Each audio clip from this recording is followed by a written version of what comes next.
கர்த்தருடைய பிள்ளைகளே, நாம் இந்த விழுந்து போன இந்த உலகத்தில்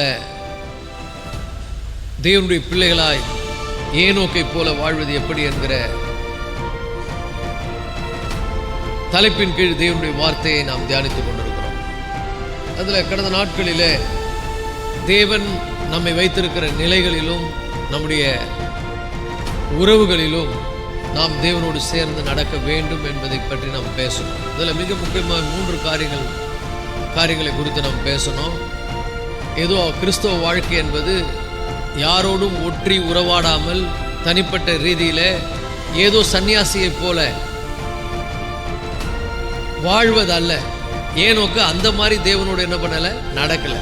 ஏனோக்கு எப்படி நடந்தார்னா, அவரை சுற்றிலும் இருக்கிற மக்களோடும் தன் குடும்பத்தோடும் எல்லாருக்கும் முன்னால் சாட்சியாக வாழ்ந்ததுனால தான் வேதம் அவ்விதமாக ஏனோக்கை பற்றி என்ன பண்ணுகிறது, சாட்சி கொடுக்கிறது. அப்போ அதுதான் பேட்டர்ன். எப்படி ஏனோக்கு அவர் தன்னுடைய பர்சனல் லைஃப் முதல்ல தன்னுடைய தனிப்பட்ட வாழ்க்கையில் தேவனோடு நல்ல உறவில் இருந்தார். அதே போல் தன் குடும்பத்தோடு நல்ல ஒரு உறவில் இருந்தார். சமுதாயத்திலும் அவர் நல்ல ஒரு மனிதனாக என்ன பண்ணார், வாழ்ந்தார். இப்போ இதுதான் அடிப்படை. கிறிஸ்தவ அப்படிதான் நம்ம தேவனோடு என்ன பண்ண முடியும், நடக்க முடியும். அதை நம்ம இன்னைக்கு இன்னும் டீப்பாக நம்ம என்ன பண்ண போகிறோம், ஆராய்ந்து நாம் பார்க்க போகிறோம். அப்போ எல்லாவற்றிலும் நம்முடைய வாழ்க்கையினுடைய எல்லா அம்சங்களிலும் நாம் நம்முடைய லட்சியம் என்னவென்று சொன்னால் ஹானரிங் காட், அதாவது aiming at the honour of God in all our relationship.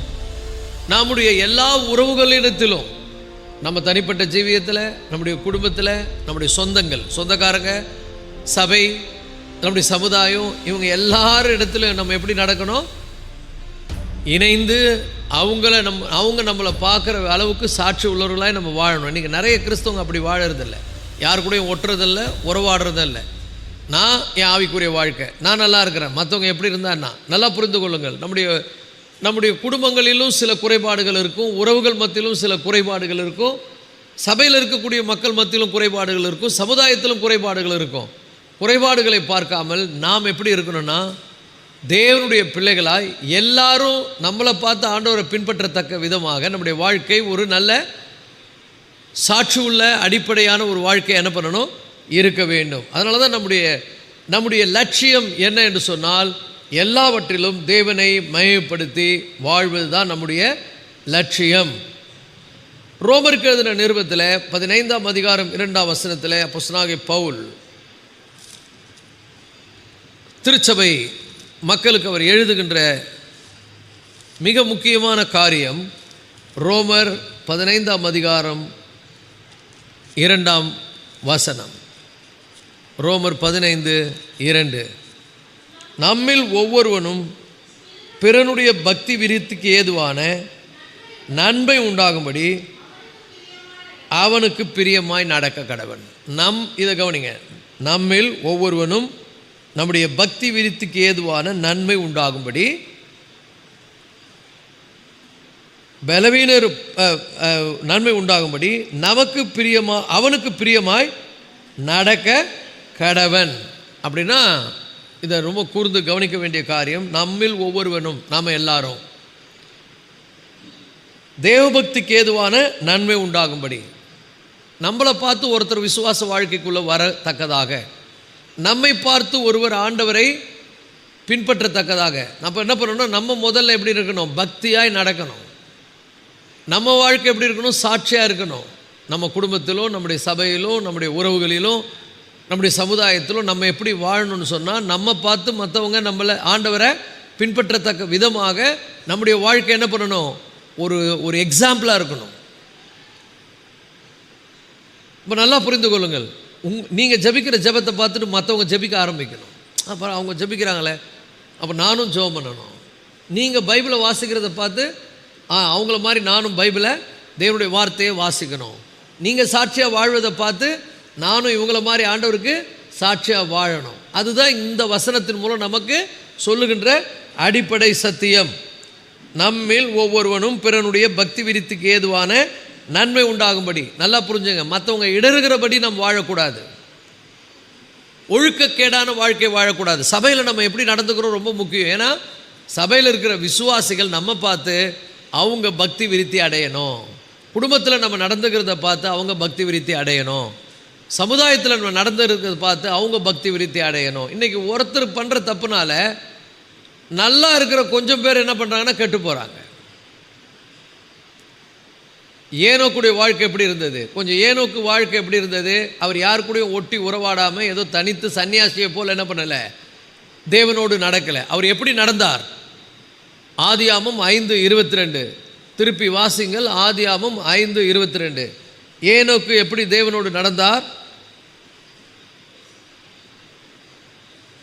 5:22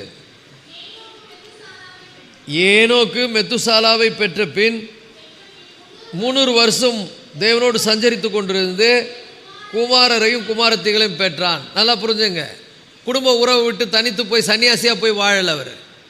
என்ன அழகா வசனம் நமக்கு சொல்லுது பாருங்க.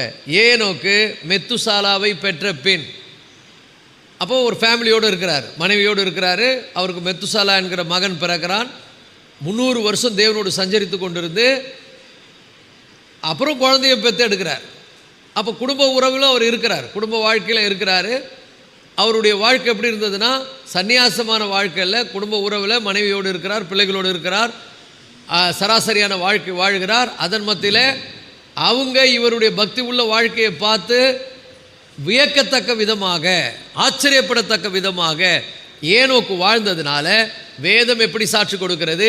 ஏனோக்கு மெத்துசாலாவை பெற்ற பின் 300 வருஷம் உயிரோடு இருந்து குமாரரையும் குமாரத்திகளையும் பெற்றான். தேவனோடு சஞ்சரித்து கொண்டிருந்து.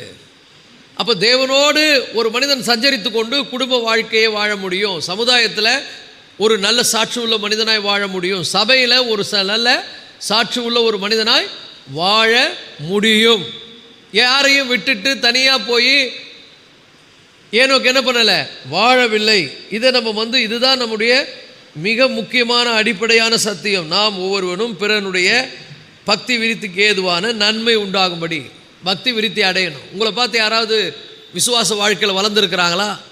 நீங்கள் ஆண்டவரை பின்பற்றுகிற விதம் மற்றவங்களை அப்படியே அட்ராக்ட் பண்ணி, மற்றவங்களை அப்படியே அசைத்து, அப்பா வாழ்ந்தால் நான் இப்படி இருக்கணும், இப்படி இருக்கணும் அப்படின்ற ஒரு உணர்வு வந்திருக்குதா?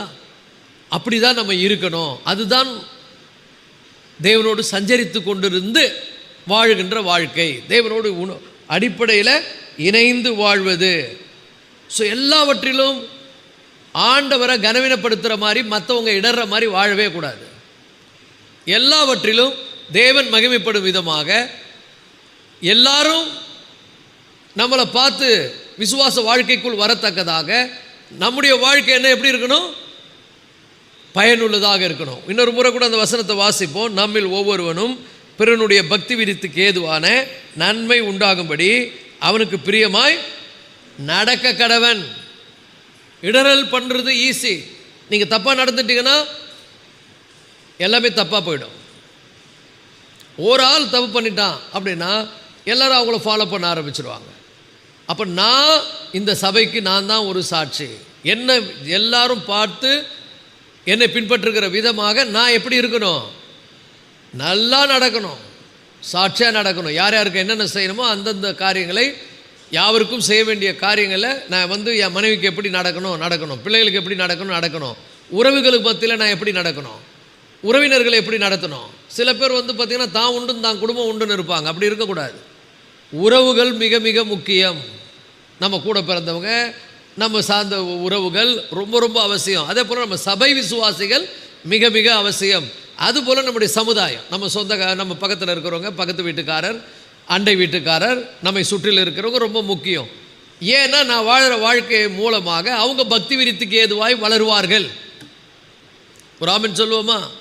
It's very very important. So walking with God in all our relationship, in all our actions, நம்முடைய செயல்கள், நம்முடைய உறவுகள், இது ரொம்ப ரொம்ப மிக மிக முக்கியமானது. ஏன்னா நல்லா புரிஞ்சு கொள்ளுங்கள், தேவனோடு ஒரு தொடர்ச்சியான உறவு வைத்து கொண்டு எல்லாரையும் நம்ம ஆதாயப்படுத்த முடியும். எல்லாரையும் நம்ம அப்படியே பாருங்க, ஆண்டவராக இயேசு கிறிஸ்து இந்த உலகத்தில் வந்தபோது அவர் எல்லாரையும் அப்படியே கவர்ந்து இழுத்தார். எல்லாரும் அவருடைய வாழ்க்கையை பார்த்து இவரை மாதிரி யாரும் பேசினதில்லை, இவர் மாதிரி யாரும் வாழ்ந்ததில்லை அப்படின்னு வியந்தார்கள். ஆச்சரியப்படுகிற விதமாக இயேசு எப்படி ஒரு வாழ்க்கையை வாழ்ந்தார். இயேசு யாவரோடும் இணைந்திருந்தார். அவர் போய் எங்கேயும் சன்னியாசி மாதிரி வாழலை. அவர் ஒரு எல்லாரோடும் இணைந்திருந்தார். அவருக்கு அண்ணன் தம்பிங்க இருந்தாங்க, அவருக்கு அம்மா இருந்தாங்க, அவருக்கு உறவுகள் இருந்தாங்க. சொல்லப்போனால் அவர் நிறைய ஃபங்க்ஷன் கூட அட்டன் பண்ணியிருக்கிறார். அவர் எந்த கல்யாணத்துக்கும் போகாதவராக இருந்தால் காணா ஒரு கல்யாணத்துக்கு அவரை இன்வைட் பண்ணியிருப்பாங்களா? ஐயா இயேசுக்கு இப்போ இன்வைட் கொடுக்காதப்பா, அவர் வரமாட்டாருன்னு இருப்பாங்க. இயேசுக்கு கொடு, அவங்க சீசருக்கும் இன்விடேஷன் கொடு, அவங்க கல்யாணத்துக்கு வருவாங்க. ஸோ காணா ஒரு கல்யாணத்தில் உறவுகளை தேடி போகிறார் இயேசு. அப்போ நமக்கு உறவுகள் அவசியம். ஒரு ஆமீன் சொல்லுங்கள். யோவான் 2ஆம் அதிகாரத்தில் வாசிக்கிறோம், கானா ஊரில் ஒரு கல்யாணம் நடந்தது. அப்பொழுது இயேசுவும் அவருடைய சீசரும் அந்த கல்யாணத்துக்கு என்ன பண்ணப்பட்டிருந்தாங்க? அழைக்கப்பட்டிருந்தாங்க. So it's very important. எல்லாரையும் ஆதாயப்படுத்தணும்னா எல்லாரோடும் சமாதானமாய் நம்ம என்ன பண்ணணும்? நடக்கணும். எல்லாருக்கும் முன்னால் சாட்சியாக வாழணும். ஒரு ஆமீன் சொல்லுவோம். இதுக்கு இது ரொம்ப கஷ்டம். எல்லாரையும் நம்ம அட்ராக்ட் பண்ணி கவர்ந்து எல்லாரையும் திருப்திப்படுத்த முடியாது. ஏன்னா ஏதாவது ஒரு குறை கண்டுபிடிப்பாங்க. இந்த ஊரில் நம்ம இருக்கிறோம், இந்த ஊரில் ஊழியம் செய்கிறோம், இந்த ஊரில் நிறைய பேர் இவ்வளோ நாள் வாழ்ந்துருக்கிறோம், எல்லாரும் பார்க்குறாங்க. அப்படி இருந்தாலும் கூட சில பேர் குறை சொல்லுவாங்க.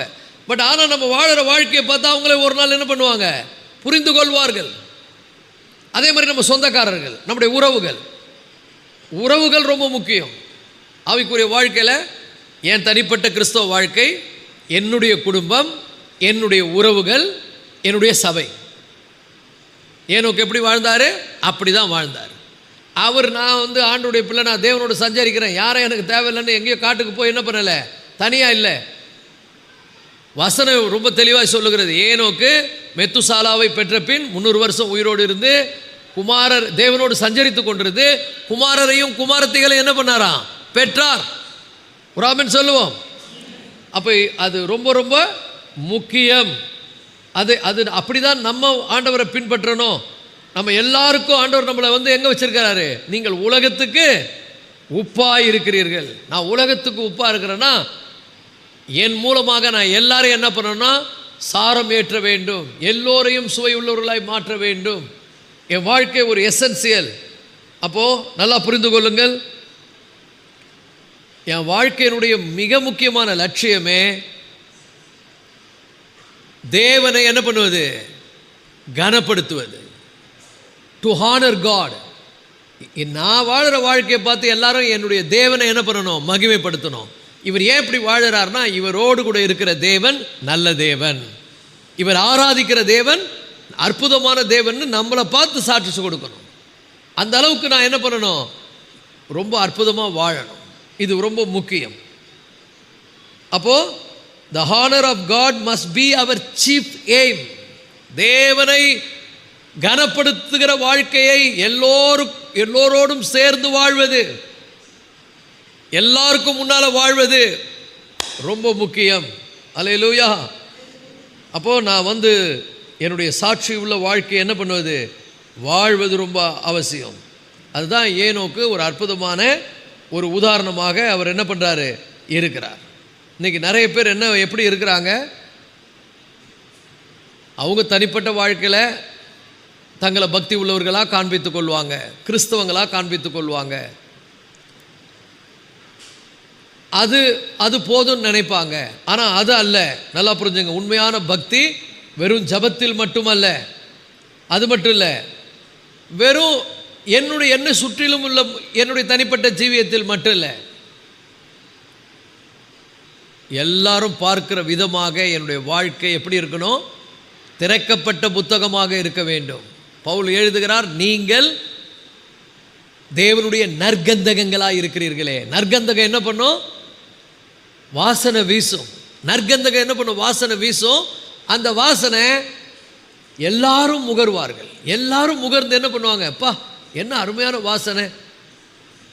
அப்போ நாம் தேவனுடைய நற்கந்தகங்களாய் எங்க? என் தனிப்பட்ட வாழ்க்கையில் ஆண்டவர் அந்த வாசனையை ஸ்மெல் பண்ணணும், என் குடும்பம் அதை ஸ்மெல் பண்ணணும், என்னுடைய உறவுகள் அதை ஸ்மெல் பண்ணணும், என்னை சார்ந்திருக்கிற என்னுடைய சமுதாயத்தின் மக்கள் அதை ஸ்மெல் பண்ணணும், சபை மக்கள் அதை ஸ்மெல் பண்ணணும். அப்போ அவங்க ஆச்சரியப்படணும். ஒரு ஆமென் சொல்லுங்க. நாம் தேவனுடைய பிள்ளைகளாய், தேவனுடைய நற்கந்தங்களாய் விளங்க வேண்டும். அது ரொம்ப ரொம்ப முக்கியம். அப்படிதான் தேவனை நாம் மகிமைப்படுத்துகிற, அதுதான் தேவனை கனப்படுத்துகிற, மகிமைப்படுத்துகிற ஒரு வாழ்க்கை. சரி, அடுத்தது பார்த்தீங்கன்னா, இன்னும் கொஞ்சம் ஆழமாக கூட இதை ஆணித்தரமாக சொல்கிறேன், நல்லா புரிந்து கொள்ளுங்கள். உறவுகளோடும், உற்றாரோடும், சபையிலும், எல்லாவற்றிலும் நம்ம தேவனுடன் நெருக்கமாய் தேவனோடு சஞ்சரிக்கிறோம் என்கிற அந்த நான் தேவனோடு சஞ்சரிக்கிறேன் என்பதை என்னுடைய உறவுகள், என்னுடைய உற்றார், என்னுடைய சபை மற்றும் என்னை சுற்றிலும் இருக்கிற அனைவரும் கண்டு தேவனை மகிமைப்படுத்துகிற விதமாக நான் இந்த உலகத்துக்கு என்னவா இருக்கணும்? உப்பா இருக்கணும். ஆமென் சொல்லுங்க. அது மட்டும் இல்லை, நான் உலகத்துக்கு வெளிச்சமாக இருக்கணும். நான் தான் இந்த உலகத்துக்கு வெளிச்சம், நான் தான் இந்த உலகத்துக்கு என்னது? உப்பு. அதுதான் நம்முடைய முழு வாழ்க்கையினுடைய போக்கையும் என்ன பண்ணும்? எல்லாரும் பார்த்து வியக்கத்தக்க விதமாய் சுவை ஊட்டுகின்ற ஒரு வாழ்க்கையை நம்ம என்ன பண்ணணும்? வாழ வேண்டும். அல்லேலூயா. So walking with God in our actions, in our family, in my personal life, in my family, in my relation, in my church, in my community. இது ரொம்ப ரொம்ப அவசியம். அப்போ நல்லா புரிந்து கொள்ளுங்கள். நாம் தேவனோடு வைத்திருக்கும் உறவினால் உண்டாகும் நமது நடக்கை ரொம்ப அவசியம்.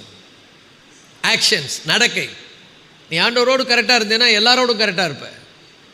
யார் யாருக்கு என்னென்ன செய்யணுமோ அது அதில் கடமை தவறாது.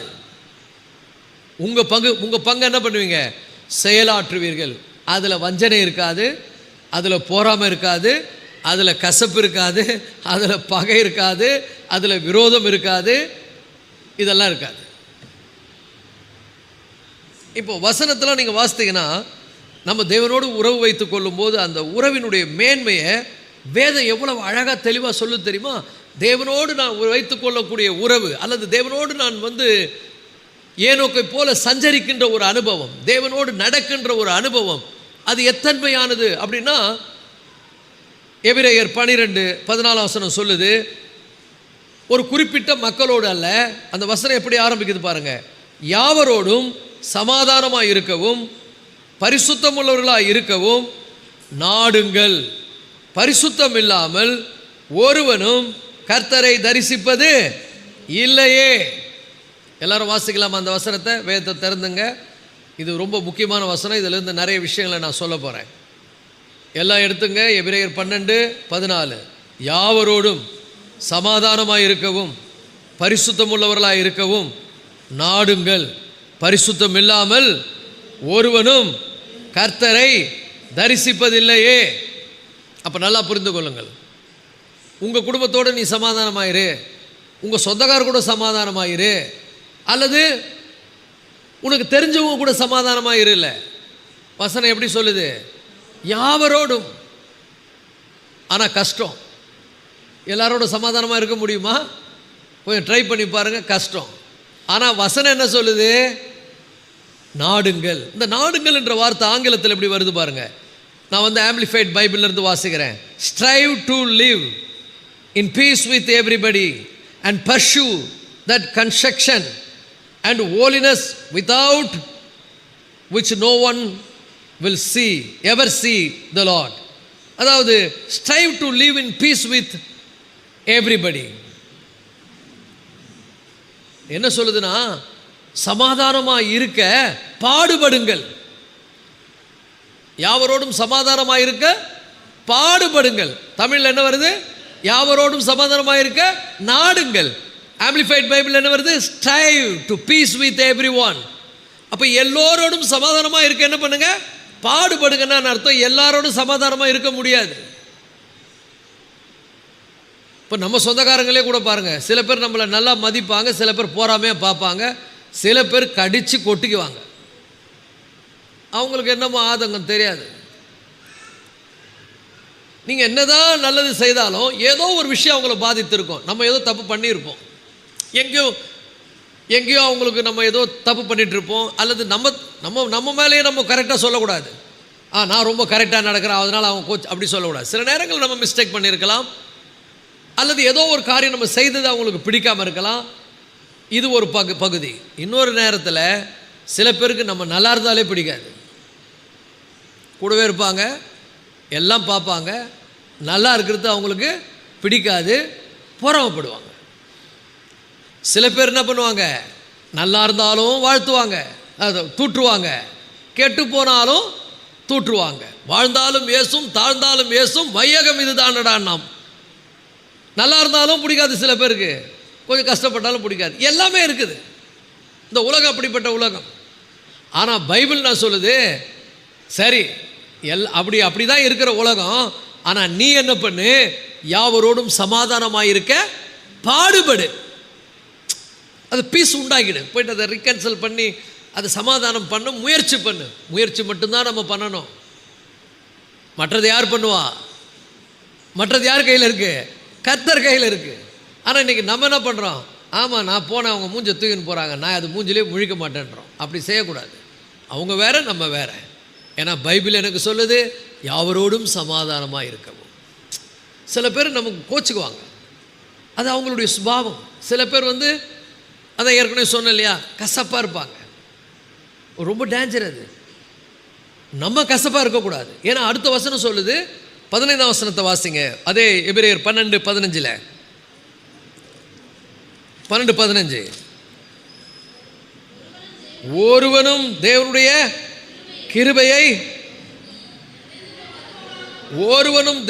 கிருபையை இழந்து போகாதபடி. என்ன அர்த்தம்னா, நல்லா புரிஞ்சுங்க, எல்லாருக்கும் மேலே கிருபை இருக்கு. நம்ம மேலேயும் அந்த கிருபையில் தான் ஓடின்னு இருக்குது. நம்ம ரொம்ப பர்ஃபெக்ட் கிடையாது. நாம் நிற்பதும் நிர்மூலமாகாது இருப்பதனுடைய கிருபை. அப்போ ஆண்டவர் நம்ம கிருபையை கொடுத்துருக்கிறாரு. எதுக்கு கிருபையை கொடுக்குறாரு? இருக்க மட்டமாக போகிறதுக்கு கிருபை கிடையாது. நகம் கிடைக்காது, இடன் நகம் வாழ்க்கையில் இனிமேல் கிடைக்கூடாது. வசனத்தை தான் கவனிக்கணும். கவனி, இப்போ நல்லா புரிஞ்சுங்க, நாம் நிற்பதும் நிர்மூலமாகாது இருப்பதும் கிருபை. அப்போ கிருபை எதுக்கு? கிருபை எதுக்கு? நான் கெட்டு போகிறதுக்கு இல்லை, நான் மாறுவதற்கு. அப்போ நான் மாறணும் கிருபையினால். ஆண்டவர் கிருபையாக நமக்கு என்ன பண்ணுற வாய்ப்புகளை கொடுக்குறாரு. இப்போ நீங்கள் ஆண்டவருக்கு விரோதமாக ஏதோ பண்ணிட்டீங்க, ஆண்டவர் மனசை உடைச்சிட்டீங்க.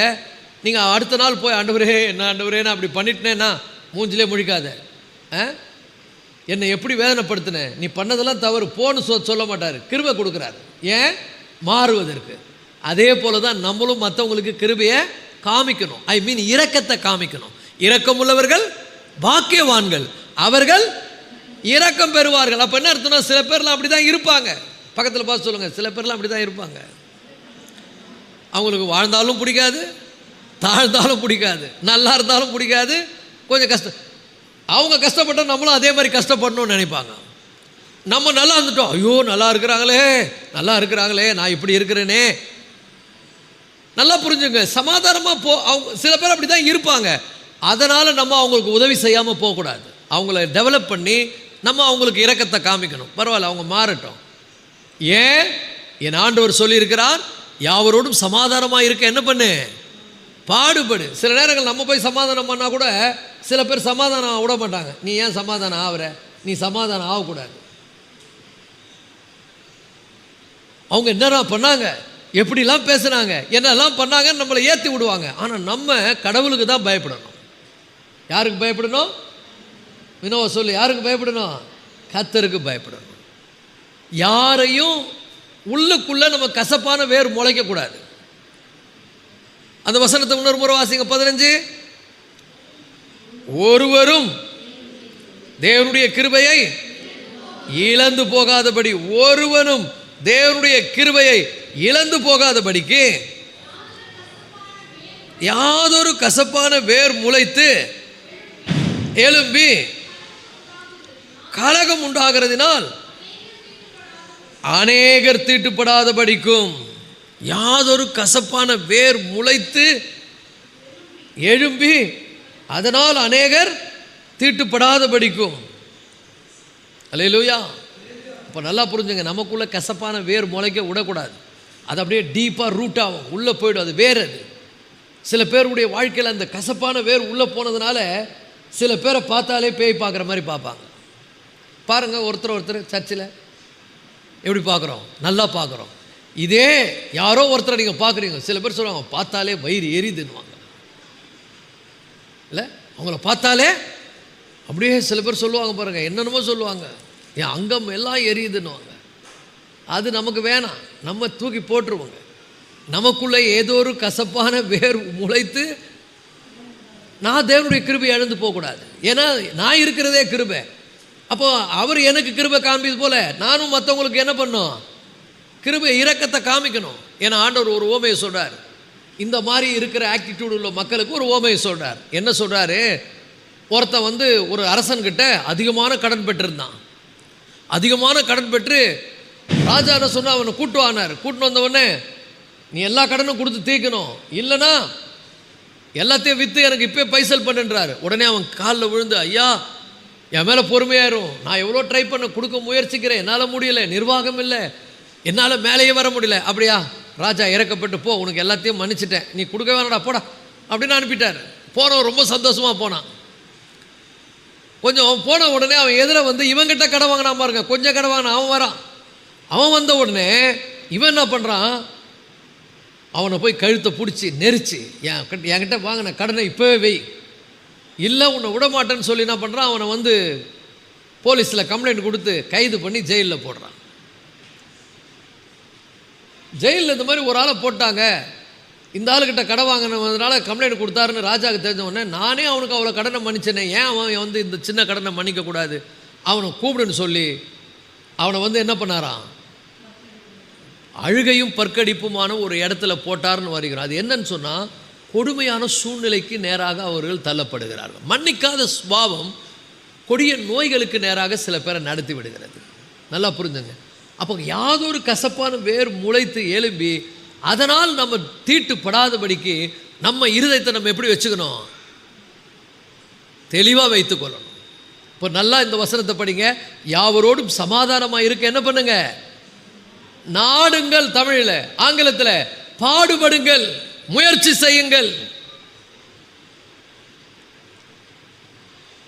பாடுபடுவீங்களா? இன்னிலிருந்து எல்லாரையும் அட்ராக்ட் பண்ணணும். ஏன்னா நான் தேவனோடு சஞ்சரிக்கிறாள், தேவனோடு நான் நல் உறவில் இருக்கிறேன். அப்போ தேவனோடு நான் நல் உறவில் இருக்கிறதுனால யாவரோடும் சமாதானமாக இருக்க நாடுவேன். அல்லேலூயா. இப்போ யாதொரு கசப்பான வேர் முளைத்து எழும்பி அதனால் அநேகர் தீட்டுப்படாதபடிக்கு நம்முடைய ஆவிக்குரிய வாழ்க்கையில் இதை நாம் ஃபாலோ பண்ணணும். எதை? என் பர்சனல் லைஃப்பில் என் முதல்ல தேவனோடு சமாதானமாக இருக்கணும். Piece with God. ஃபஸ்ட்டு தேவனோடு சமாதானமாக இருப்பது. ரெண்டாவது ஃபேமிலியில் சமாதானமாக இருப்பது. குடும்பத்தில் சமாதானமாக இருக்க முடியுமா? உங்கள் குடும்பத்தில் சமாதானம் இருக்குதா? ஈடன் தலையாட்டா இல்லையா? ஏன் கேளுங்க, அவளை சமம் பிடிச்சவன கேளுங்க, ஏன் குடும்பத்தில் சமாதானமாக இருக்க முடியல? ஏதாவது சொன்னால் வலிக்குது, இதை பண்ணக்கூடாது, இப்படி பண்ணக்கூடாது அப்படின்னா வலிக்குது. அது உண்மைதான், எல்லாருக்குள்ளும் அது ஒரு கஷ்டம் வரத்தான் செய்யும், வராமல் இருக்காது. இப்போ நீங்கள் கூட என்ன எதனா சொன்னீங்கன்னா எனக்கு என்ன பண்ணும், பெயின்ஃபுல்லாக தான் இருக்கும். ஆனால் நல்லா புரிஞ்சுங்க, நல்லதுக்கு சொல்கிறாங்களா கெட்டதுக்கு சொல்கிறாங்களா எதுக்கு சொல்கிறாங்க நம்ம புரிந்து கொள்ளணும். அப்போ கூடுமான வரைக்கும் முதல்ல தேவனோடு சமாதானம். ரெண்டாவது சொல்லுங்க, ஃபேமிலியோடு நல்ல சமாதானம். மூன்றாவது ரொம்ப கஷ்டமான விஷயம் சொல்ல போகிறேன், உறவுகளோடு சமாதானம். எத்தனை பேர் சொந்தக்காரெலாம் இருக்கிறாங்களா? மாமா, மச்சான், தாத்தா, பாட்டி, இவங்க எவ்வளோ பேர் இருப்பாங்க. சில பேர்லாம் பார்த்தீங்கன்னா சும்மா சொந்தங்கள்னால் அப்படி இருக்கும், ஜேன்னு இருக்கும், கட்டுக்கோப்பாக இருக்கும் குடும்பங்கள். என்ன அடிச்சுக்கினாலும் பிடிச்சிக்கினாலும் அந்த உறவு விட்டுற மாட்டாங்க. பார்த்துக்கிறீங்களா? இதெல்லாம் இந்த வில்லேஜ் சைட்லாம் பாருங்கள், அந்த உரிமைக்காக அவங்க போராடுவாங்க. ஏன் உரிமைன்னுவான். அங்கே அவங்க சொந்தக்காரங்க என்ன பண்ணுவாங்க, அப்படி நிற்பாங்க. 1000 இருக்கட்டங்க, அது 2வதுங்க. ஆனால் ஏன் இது என்ன பண்ண மாட்டேன், விட மாட்டேன்னு வந்து நிற்பாங்க. இதெல்லாம் மலையேறி போச்சு இந்த காலத்தில். இப்போ அதெல்லாம் இல்லை. ஏன்? எல்லாம் இப்போ ப்ரைவசி, இண்டிவிஜுவல், எல்லாம் தனிப்பட்ட விதத்தில் இல்லை. உறவுகள் ரொம்ப முக்கியம். நிறைய பேருடைய வாழ்க்கை கெட்டு போனதுக்கு காரணமே உறவுகளோடு நல் உறவு பொருந்தாது தான். உறவுகள் ரொம்ப அவசியம். பக்கத்தில் பார்த்து சொல்லுங்கள், சொந்தத்தை விட்டுறாத. அதெல்லாம் கொஞ்சம் பொறாமப்படும், ரொம்ப திட்டம், கடிச்சு கொட்டிக்கும், ஏதாவது பண்ணும். அது அப்படி தான். நான் தேவனோடு உறவாடுகிற ஆள். எனக்கு தேவனோடு உள்ள சமாதானம் முக்கியம். அதே மாதிரி என் ஃபேமிலியில் இருக்கக்கூடிய சமாதானம் ரொம்ப ரொம்ப முக்கியம். 3வது என்னுடைய உறவுகள். பக்கத்தில் பார்த்து சொல்லுங்கள், சொந்தம் விட்டு போயிடக்கூடாது. சில பேர் சொந்தங்களை கிட்ட வச்சுக்க முடியாது. ஐயோயோ, கூட இருந்தே குழி பறிச்சிருவாங்க. சில பேர்லாம் இருக்கிறாங்க. பட் இருந்தாலும் அப்படிப்பட்ட ஆளை கூட நம்ம என்ன பண்ணணும்னா, அதுதான் வேதம் சொல்லுது, போராடு அவங்கள சரி பண்ண. நீ தேவனோடு வைத்து கொள்ளக்கூடிய உறவின் மூலம் அவங்க சரியாயிடுவாங்க. சில பேர் சொல்லுவாங்க, அது ஐயோயோ அவங்க திருந்தவே மாட்டாங்க பாஸ்டர். அவங்க அப்புறம் சொல்லுவாங்க, அது நல்லா ஜென்மத்தில் ஊறி போனது. அதுதான். சில பேர்லாம் இருப்பான், ரொம்ப உஷாராக இருக்கணும். நம்ம 4 பேர் நல்லா இருந்தாக்கா உள்ளே பூந்து நம்ம 4 பேர் சமண்டை மூட்டி விட்டுட்டு அவன் போயிடுவான். இங்கே ஒரு போரே வெடிக்கும். இந்த மாதிரி சொந்தக்காரன் கூட இருப்பான். ஆனால் நம்ம தேவனுடைய பிள்ளைங்க, நல்லா புரிந்து கொள்ளுங்கள், உறவுகளை ரொம்ப கேர்ஃபுல்லாக நம்ம ஹேண்டில் பண்ணணும். அதுக்கு தேவன் ஞானத்தை கொடுக்கணும். நமக்கு தெரியும் ஆண்டவர் அதான் சொல்கிறாரு, பாடுபட வேண்டும். நம்ம ஆண்டவரோடு இருக்கக்கூடிய நெருக்கம், அந்த ஐக்கியத்தின் மூலமாக எல்லாரையும் சரி பண்ண முடியும். அப்போ தான் யாவரோடும் சமாதானமாக இருக்க என்ன பண்ணுங்க, நாடுங்கள். அதே பவுல் ரோமருக்கு எழுதும்போது சொல்லுகிறார், கூடுமானால் யாவரோடும் என்ன பண்ணுங்க, சமாதானமாக இருங்கள். ஏன் அப்படி சொல்கிறாரு? ரொம்ப கஷ்டம்தான். பட் ஆனால் என்ன பண்ணுங்க, கடைசி வரைக்கும் முயற்சி பண்ணுங்க. பக்கத்தில் பார்த்து சொல்லுங்கள், உயிர் உள்ள வரைக்கும் முயற்சி பண்ணுங்க. கடைசி வரைக்கும் அவங்கள சீர்படுத்துவதற்கு. நான் அதில் கான்செப்ட் என்ன, புரிந்து கொள்ளக்கூடிய விஷயம் என்ன, நமக்குள்ளே கசப்பு கொள்ளக்கூடாது. யாதொரு கசப்பான வேர் முளைத்து எழும்புகிறதுனாலே அநேகர் திட்டுப்படாது படிக்கும். அல்லேலூயா. நம்ம வாழ்கிற வாழ்க்கையை பார்த்து நம்ம கூட இருக்கிறவங்க, நம்முடைய சொந்தக்காரங்க எல்லாரும் இயேசுவை ஏற்றுக்கொள்ளும்படியாய் அந்த வாழ்க்கை அமையணும். அப்படி இருக்கணும். ஸோ அது ரொம்ப ரொம்ப முக்கியம். அல்லேலூயா. இதுதான் ஏனோக்கை போல தேவனோடு என்ன பண்ணுவது, சஞ்சரிப்பது. அடுத்தது பார்த்தீங்கன்னா இன்னொரு காரியம், தேவனுடைய வார்த்தையிலே நம்ம வேரூன்றி வளருவது ரொம்ப ரொம்ப முக்கியம். அவரை சார்ந்து வாழ்வது, அவரை சார்ந்து ஜீவிப்பது ரொம்ப ரொம்ப முக்கியம்.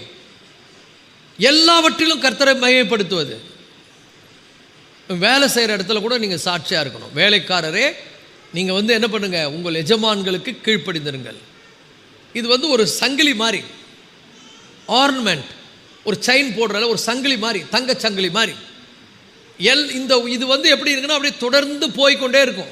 நீங்கள் வேலை செய்கிற இடம், முதல்ல ஒரு கணவனாக அல்லது ஒரு மனைவியாக அல்லது ஒரு பிள்ளைகளாக அல்லது ஒரு பெற்றோராக அல்லது ஒரு எஜமானனாக அல்லது ஒரு வேலைக்காரனாக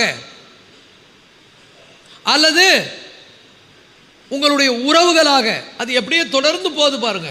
அங்கே உங்களுடைய வாழ்க்கையில் தேவனுடைய வார்த்தை என்ன பண்ணியிருக்கணும், நல்லா வேரூன்றி இருக்கணும். ஆனால் சுயம் வேற மாதிரி சொல்லித்தரும், நம்முடைய மாம்சம் வேற மாதிரி சொல்லித்தரும். ஆனால் நாம் தேவனுடைய வார்த்தையின் மூலம் தான் என்ன பண்ணணும், வழி நடத்தப்படணும். தேவனுடைய வார்த்தை தான் நமக்கு மிக முக்கியம். பிலிப்பியர் 4ஆம் அதிகாரம் 5ஆம் வசனம். பிலிப்பியர் 4:5. உங்கள் சாந்த குணம் எல்லா மனுஷருக்கும் தெரிந்திருப்பதாக கர்த்தர் சமீபமாயிருக்கிறார். அல்லேலூயா. அதாவது நல்லா புரிந்து கொள்ளுங்கள், யுவர் மாடரேஷன், ஆங்கிலத்தில் எப்படி வருது, your moderation be known and to all men, எல்லா மனிதருக்கும் தெரிந்திருப்பதாக. அதனுடைய பொருள் என்ன? உங்கள் கேரக்டர். பக்கத்தில் பார்த்து சொல்லுங்கள், உங்கள் கேரக்டர். உங்கள் கேரக்டர் எப்படி? உங்களுடைய தனிப்பட்ட ஜீவியத்தில் உங்களுடைய கேரக்டர் எப்படி? That means your image. Image, சில பேர் சொல்கிறாங்க, என் இமேஜே கெடுத்துட்டான் சார். உங்களுடைய பர்சனாலிட்டி. நீங்கள் தேவனுடைய பிள்ளைகள். கையை உயர்த்தி சொல்லுங்க, நான் தேவனுடைய சாயலில் சிருஷ்டிக்கப்பட்ட தேவனுடைய பிள்ளை. ஹல்லேலூயா. என் குணம் எல்லாருக்கும் தெரியணும். சாந்த குணம்னு போட்டிருக்கிறார். என்னன்னா, நான் ஈஸியாக என்ன பண்ணிடுவேன்னா ரிகன்சல் ஆகிடுவேன், நான் ஈஸியாக சமாதானம் ஆகிடுவேன். சில பேர் என்ன சமாதானம் பண்ணாலும் என்ன பண்ண மாட்டாங்க, சாந்தமே அடைய மாட்டாங்க, கூலே ஆக மாட்டாங்க, வெர்ச்சகன் நிற்பாங்க அப்படியே. சில பேர் உடனே உடனே வந்து என்ன பண்ணுவாங்க, அப்படியே மாடரேட்டாக ஆகிடுவாங்க. சில பேர் அப்போ தான் கொஞ்சம் நல்லா ஹார்டாக பேசியிருப்பாங்க, கொஞ்ச நேரத்தில் பார்த்தீங்கன்னா கூலாகிடுவாங்க. சில பேருக்கு அது பிடிக்காது. சில பேர் என்ன சொல்லுவாங்க, இப்போ தான் நீங்கள் ஹார்டாக பேசுகிறீங்க, அதுக்குள்ளேயே எப்படி கூலாக பேசுகிறீங்க. அதுதான் என் கேரக்டர், அதான் என்னுடைய சுபாவம், அதான் என்னுடைய குணம். மாம்சத்தில் சில நேரத்தில் என்ன பண்ணுவோம், எமோஷனல் ஆகிடுவோம். அப்புறம் ஆவியான உணர்த்தும் போது என்ன ஆகிடுவோம், ரப்பாக நிற்க மாட்டோம், டக்குன்னு கூல் ஆகிடுவோம். உங்கள் குணம் எப்படி? பக்கத்தில் பார்த்து கேளுங்க, உங்கள் குணம் எப்படி? அப்படியே திரு முழிக்கிறாங்க. ஆமாம் ஆமாம், நான் சில நேரத்தில் ரப்பாக தான் இருக்கிறேன். சில பேர் ரப்பாகவே இருப்பாங்க. அப்படி இருக்கக்கூடாது, ஃப்ளெக்சிபிளாக இருங்க. சில நேரத்தில் ஃப்ளஷில் உணர்ச்சி வசப்பட்டு ஏதோ ஒன்று பேசுவோம், ஏதோ ஒன்று செய்வோம், தவறு செய்து விடுவோம். நம்ம பர்ஃபெக்ட் கிடையாது. வி ஆர் நாட் ஏஞ்சல்ஸ், மனிதர்கள். ஏதோ நம்ம தவறு செய்கிறதுக்கு வாய்ப்பு இருக்குது. அதனால் அப்படியே நான் முறைச்சிக்கின்னு எனக்குள்ளே கசப்பை வச்சுக்கின்னு அந்த கசப்பான வேர் முளைத்து எலும்பி அதனால் எல்லாரும் பாதிக்கப்படுற அளவுக்கு நடக்க மாட்டேன். கூடுமான வரைக்கும் சமாதானமாக இருக்க சொல்லுங்க, பாடுபடுவேன். புரியல? புரியுதா? கேளுங்க, பக்கத்தில் பார்த்து. புரியுதா? எத்தனை பேருக்கு புரியுது? யாவரோடும் சமாதானமாக இருக்கவும். இங்க என்ன சொல்றாரு, உங்கள் சாந்த குணம் யாவருக்கும் தெரிந்து, அதாவது உங்க கேரக்டர் எல்லாருக்கும் தெரியணும். You are Christian, you are child of God. நீங்க தேவனோடு நடக்கிறவர்கள். நீங்க எப்படிப்பட்ட குணம் கொண்டவர்கள்? சமாதானத்தை நாடுகிறவர்கள், சண்டையை நாடுகிறவர்கள் அல்ல, சண்டைக்காக பாடுபடுகிறவர்கள் அல்ல. சில பேர் சண்டைக்காக பாடுபடுறவங்க இந்த உலகத்தில் இருப்பாங்க, பார்த்துக்கிறீங்களா? அவங்க சொல்லுவாங்க, நான் விட மாட்டேங்கன்னுவாங்க. நம்ம எப்படின்னா, நான் விட்டுருவேங்க, எனக்கு வேணாங்க. அல்லேலூயா. நான் சமாதானமாக இருக்க நாடுகிறேன். என் தேவன் என்னை எப்படி வைத்திருக்கிறார், நான் தேவனோடு சமாதானமாக இருக்கிறேன். ஆகவே நான் சமாதானத்தை நாடுவேன். அதைத்தான் வந்து மலை பிரசங்கத்தில் இயேசு சொல்லுகிறார், சமாதானம் பண்ணுகிறவர்கள் பாக்கியவான்கள், அவர்கள் தேவனுடைய பிள்ளைகள் எனப்படுவார்கள். ஆமென் சொல்லுங்க. அப்ப என்ன பண்ணும்? ஏதாவது வீட்டில் பிரச்சனை, வெளியில் பிரச்சனை, சொந்தக்காரங்கிட்ட பிரச்சனை, சபையில் பிரச்சனை, அப்படியே வெறப்பா இருக்கக்கூடாது. என்ன பண்ணணும்? Cool down. மாம்சத்திலேயே நம்ம நடக்கக்கூடாது. கசப்பான வேர் உள்ளே முளைத்து எழும்புவதற்கு விடக்கூடாது. உடனே என்ன பண்ணணும்? உங்களுடைய சாந்த குணம் எல்லோருக்கும் தெரிந்திருப்பதாக. அது எப்படி முடியுது பாருங்க. 5 வசனம் வாசிங்க. பிலிப்பியர் 4:5. பிலிப்பியர் 4:5 வாசிங்க. உங்கள் சாந்த குணம் எல்லா மனுஷருக்கும். அடுத்த வசனம் வாசிங்க. ஏன் அப்படி சொல்றாருன்னா, அது பாருங்க, நீங்க இப்பவே சமாதானம் ஆயிடுங்க, ஏசப்பா வரப்போறாருன்னு அர்த்தம். கர்த்தர் சீக்கிரம் வரப்போறாரு. பக்கத்தில் பார்த்து சொல்லுங்க, ஏசப்பா வரப்போறாரு. சமாதானமா இருக்கணும். அல்லேலூயா. உடனே பீஸ். வெறப்பா இருந்தால் மேலே போக முடியாது, ஃப்ளெக்சிபிளாக இருந்தால் தான் மேலே போக முடியும். கர்த்தர் சமயமாக இருக்கிறார். அல்லேலூயா. இப்போ யாருக்கு இன்னும் சமாதானமாகலாம் இன்றைக்கே சமாதானவங்க. உள்ள கசப்பு இருந்தால் அந்த கசப்பான வேறு என்ன பண்ணுங்க, கசப்பான வேறு இருந்தால் என்ன பண்ணும், வேரோடு பிடுங்கணும். சில பேரில் ரொம்ப ரூட்டு ஆழமாக போயிருக்கும், அதை ஆட்டி ஆட்டி தண்ணி ஊற்றி, வசனம் என்கிற தண்ணியை ஊற்றி ஊற வச்சு நல்லா வேரோட பிடிக்கிடுங்க அந்த கசப்பை. அந்த கசப்பு நமக்கு தேவையில்லை. அல்லேலூயா. யாவரோடும் சமாதானமாக இருக்கவும். ஏன்னா நான் தேவனோடு எப்படி இருக்கிறேன், பீஸ் வித் காட். அப்போ எனக்குள்ள என்ன வேணும், அந்த குணங்கள், என்னுடைய கேரக்டர் எல்லாருக்கும் தெரிந்திருக்க கடவுது. அல்லேலூயா. நல்லா புரிஞ்சுக்கொள்ளுங்க. நான் நல்ல ஆசீர்வாதமாக இருந்தால் கூட தாழ்மையாக தான் நடக்கணும். சில பேர் ஒன்றுமே இல்லாத நேரத்தில் தாழ்மையாக இருப்பாங்க, கொஞ்சம் வந்த உடனே பெருமை தலையில் ஏறிக்கும். அப்படி கேரக்டர் இருக்கக்கூடாது. நீங்கள் எப்படி இருக்கணும், எப்பொழுதும் தேவனுடைய பிள்ளைகளாக நடக்கணும். நமக்குள்ள பெருமை வருவதற்கு இடம் கொடுக்கவே கூடாது. இருந்தாலும் சரி இல்லைனாலும் சரி, எந்த சூழ்நிலையாலும் சரி, நான் எப்படி நடப்பேன், நான் தாழ்மையாய் தான் நடப்பேன். உங்களுடைய குணம், உங்களுடைய அந்த moderation will known unto all men, எல்லா மனிதருக்கும் தெரிந்திருக்க கடவுது. இல்லைன்னு சொல்லி அப்படியே தாழ்மையாக நடக்கிறதும், இருக்குதுன்னு சொல்லி பெருசாக பெருமையாக ஆடுவதும் கூடாது. எப்பொழுதும் தேவனுடைய பிள்ளைங்க எல்லா சூழ்நிலையிலும் தாழ்மையாய் நடந்து கொள்வது ஆண்டவருக்கு பிடிக்கும். அதே போல் சோதனையின் மத்தியில், பிரச்சனைகள் மத்தியில் நாம் எப்படி நடக்கணும், அவ்விதமாகவே நாம் நடக்கணும். அல்லேலூயா.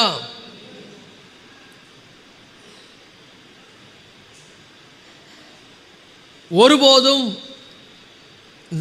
நம்முடைய வாழ்க்கையின் மூலம் மற்றவங்க கெட்டு போகிறதுக்கு நம்ம ஒரு காரணமாக இருக்கக்கூடாது. நம்முடைய வாழ்க்கையின் மூலம் மற்றவங்க என்ன பண்ணணும், தொடப்படணும், மற்றவர்கள் உணர்த்தப்படணும், மற்றவங்க வாழ்க்கை மாறணும். ஆனால் ஒருபோதும் மற்றவங்க இடறி போகிறதற்கான காரணம் நானாக என்ன பண்ணக்கூடாது, இருக்கவே கூடாது. காரணம் என்னன்னு சொன்னால், நமக்கு கொடுக்கப்பட்டிருக்கிற காலம் குறைவு. நமக்கு கொடுக்கப்பட்டிருக்கிற காலம் குறைவு. அப்போ நம்ம காலத்தை புரிந்து கொண்டு என்ன பண்ணணும், வாழணும்.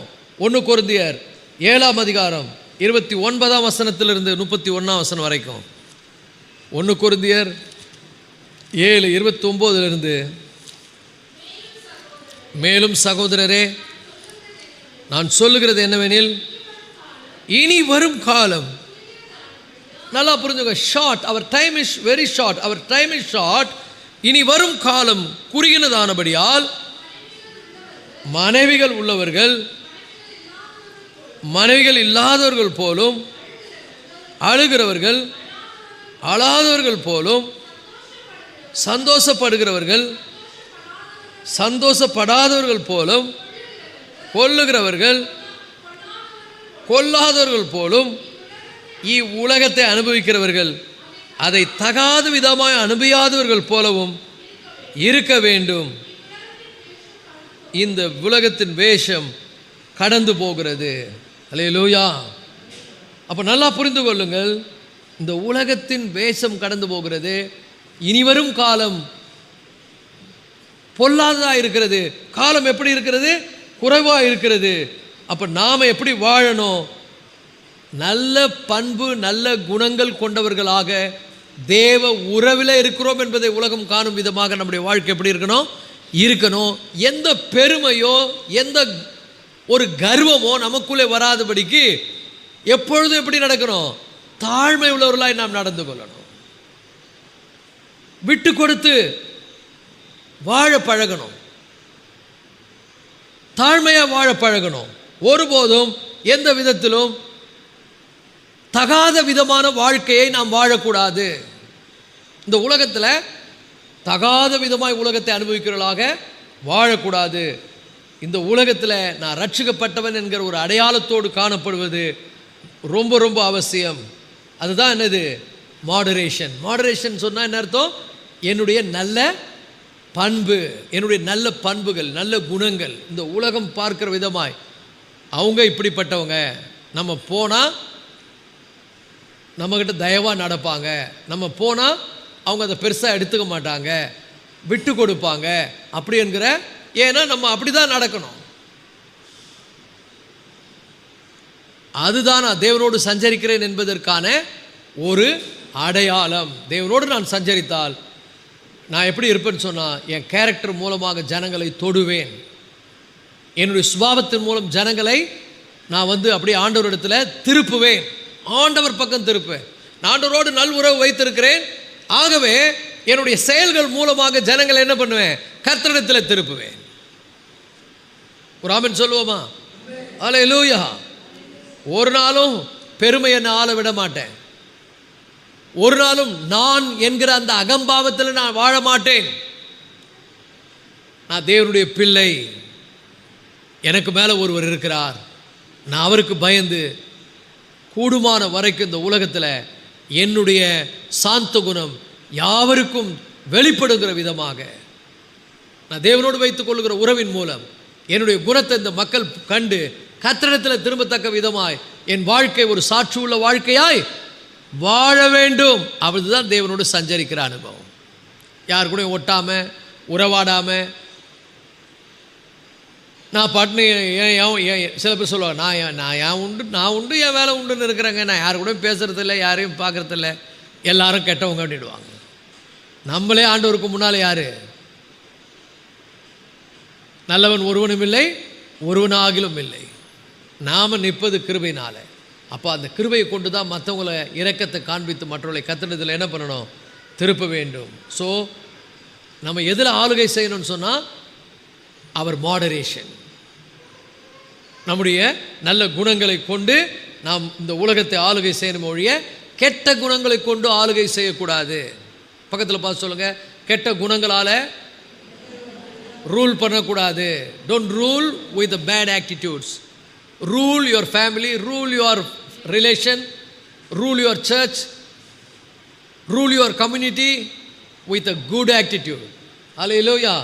நல்ல பண்புகளோடு என்ன பண்ணுங்க? ஆளுகை செய்யுங்கள். Let salvation work. ரட்சிப்பு வேலை செய்ய அனுமதியுங்கள். நீங்கள் ரட்சிக்கப்பட்டிருக்கிறீங்களே, அந்த ரட்சிப்பு உங்களுக்குள்ள இருந்து என்ன பண்ணட்டும்?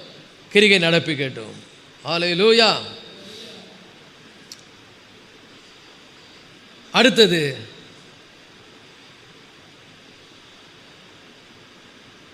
ஒரு தாழ்ந்த நிலையிலிருந்து உயர்ந்த நிலையை எட்டி பிடிப்பது. பக்கத்தில் பார்த்து சொல்லுங்க, கீழே இருந்து மேலே போவது. சில பேர் மேலே இருந்து இன்னும் மட்டமாயினே வருவாங்க. நல்ல நல்ல நிலையிலிருந்து அப்படியே கெட்டுக்கிட்டே வருவாங்க. அப்படி இருக்கக்கூடாது. நம்ம கீழே இருந்து என்ன பண்ணணும்? மேலே சென்று உயர்வை நோக்கி பயணிப்பது. உயர்ந்த குணங்கள், உயர்ந்த பண்புகள். ஒரு வசனத்தை வாசிப்போம். சகரியாவின் புத்தகம் 9ஆம் அதிகாரம் 17ஆம் வசனம். சகரியாவின் புத்தகம் 9ஆம் அதிகாரம் 17ஆம் வசனம்.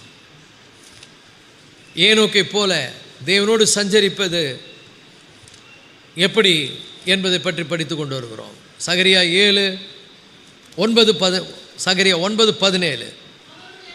அவருடைய காருண்யம் எத்தனை பெரியது, அவருடைய சௌந்தரியம் எத்தனை பெரியது. தானியம் வாலிபரையும் புது திராட்சரசம் கன்னிகைகளையும் வளர்க்கும். இங்க கவனிங்க, how great is goodness and how great is beauty. நம்முடைய தேவன் எப்படிப்பட்டவர் அதை பற்றி இங்கே வர்ணிக்கிறது. அவருடைய காருண்யம் எத்தனை பெரியது. காருண்யம் என்றது என்ன? காருண்யம் என்றது என்னங்க? காருண்யம் என்றது என்ன? காருண்யம்னா நிறைய பேருக்கு புரியலை. காருண்யம்னா தாவீது ஒரு இடத்துல சொல்லுகிறார், உம்முடைய காருண்யம் என்னை பெரியவனாக ஆக்கும். உம்முடைய காருண்யம் என்னை பெரியவனாக்கும். காருண்யம் என்றால் என்ன? ஒரு குணம், அது ஒரு கேரக்டர். தாவீதுக்கு அந்த காருண்யம் அவனை பெருசாக மாத்துச்சு. எப்படி மாத்துச்சு?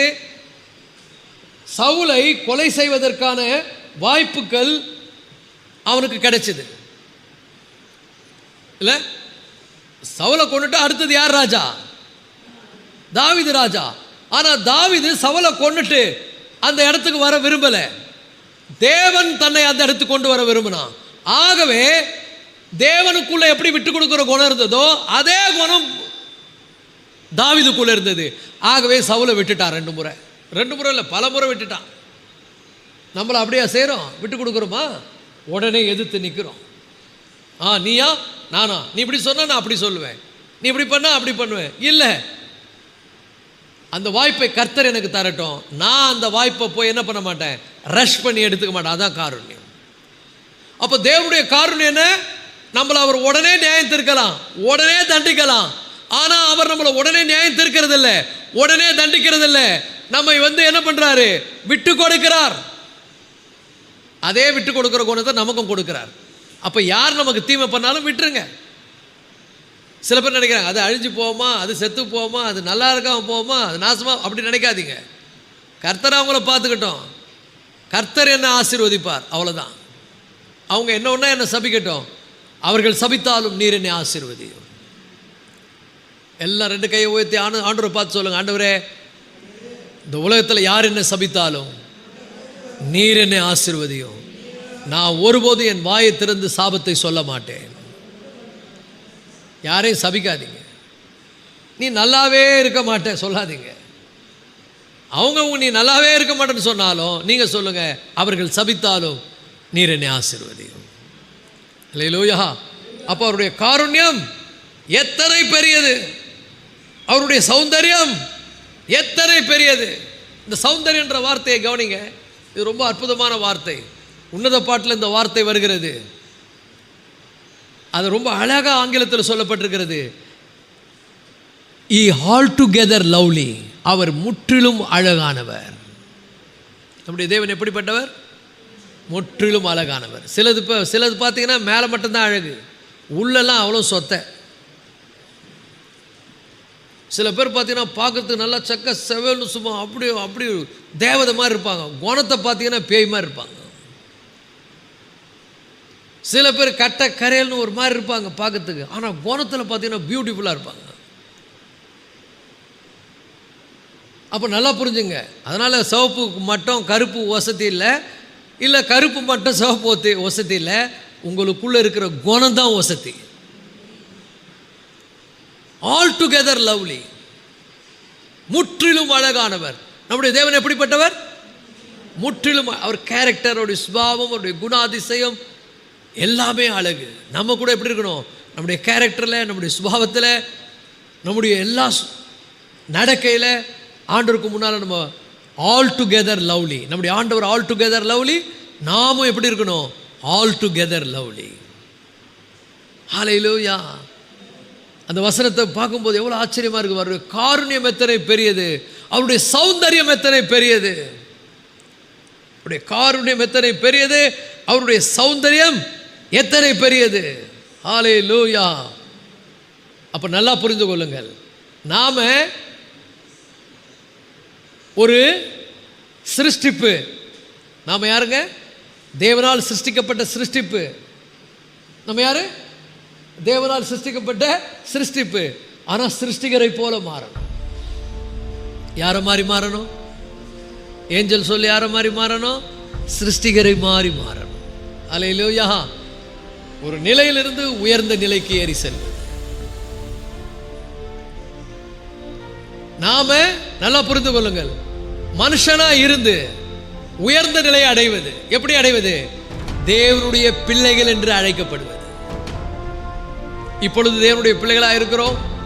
அப்போஸ்தலனாகிய யோவான் எழுதுகிறார், இனி எவ்விதமாய் இருப்போம் என்று இன்னும் வெளிப்படவில்லை, ஆகிலும் அவர் வெளிப்படும் பொழுது அவர் இருக்கிற வண்ணமாகவே நாம் இருப்பதினால் அவருக்கு ஒப்பாய் இருப்போம் என்று நாம் அறிந்திருக்கிறோம்.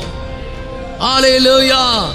அப்போ சிருஷ்டிகரை போல மாறுவது, சிருஷ்டியா இருந்து சிருஷ்டிகரை போல மாறுவது. எல்லாம் எழுந்திருப்போமா? இந்த நல்ல மாலை வேளையில சிருஷ்டியா இருந்து சிருஷ்டிகரை போல ஒரு உயர்ந்த நிலைக்கு அவருடைய சாயலாகத்தானே நாம் மாறுவது, தேவ சாயலாய் மாறுவது.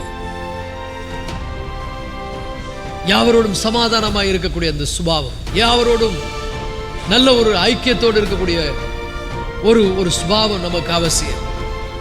அப்படி தேவனை மையப்படுத்துவது. தலைகளை வணங்கி நாம் ஜெபிக்க போறோம். நல்ல தகப்பனே, இந்த மாலை வேலைக்காக உம்மை நன்றியோடு ஸ்தோத்திரிக்கிறோம். இந்த விழுந்து போன உலகத்தில், இந்த பாழான உலகத்தில், உம்மை விட்டு பின்மாற்றம் அடைந்து உம்மை மறந்து துரோகிகளாய் வாழ்கின்ற இந்த உலகத்தில் உத்தமமான உம்முடைய பிள்ளைகளாக ஆண்டவரே, எல்லாவற்றிலும் உம்மை நாங்கள் பின்பற்றக்கூடிய விதத்தில் ஆண்டவரே, எங்களுடைய தனிப்பட்ட வாழ்க்கையில், எங்களுடைய குடும்பத்தில், எங்களுடைய உறவுகளில், எங்களுடைய சமுதாயத்தில் இன்னும் நாங்கள் ஆண்டவரே இந்த உலகத்தில் பார்க்கிற ஒவ்வொருவரிடத்திலும் சமாதானமாயிருக்க பாடுபட, எங்களுடைய குணங்கள் மூலமாக ஒவ்வொருடைய வாழ்க்கையை நாங்கள் தொட, எங்களுடைய சுபாவங்கள், எங்களுடைய குணங்கள், எங்கள் பழக்க வழக்கங்கள் மாறுவதாக, பருவம் அடைவதாக ஆண்டவரே. எங்களுடைய குணங்கள் யாவருக்கும் தெரிந்திருப்பதாக, நாங்கள் தேவனுடைய பிள்ளைகள் என்று அறியப்படுவோமாக, நாங்கள் கர்த்தருடைய பிள்ளைகள் என்று அறியப்படுவோமாக, நாங்கள் நீதியின் சால்வை அணிந்தவர்களாய் செயல்பட உதவி செய்யுங்க. உலகம் உம்மோடு நாங்கள் வைத்துக் கொண்டிருக்கிற உறவினால், செயல்படுகிற செயல்களினால் தொடப்பட கர்த்தரைகளை பயன்படுத்தினோமா. இன்னைக்கு வார்த்தை கொண்டு எங்களோடு இடைப்பட்டதற்காக நன்றி ஆண்டவரே. வார்த்தை கேட்கிற ஒவ்வொருவரும் ஆண்டவரே உம்முடைய சாயலாகத்தானே உருவாக்கப்படுவார்களாக. இயேசு ரட்சகர் மூலம் வேண்டிக் கொள்கிறோம் ஜீவனுள்ள நல்ல தகப்பனே, ஆமென். என் ஆத்துமாவே கர்த்தரை சோதரி, முழுவதுமே பரிசுத்த நாமத்தை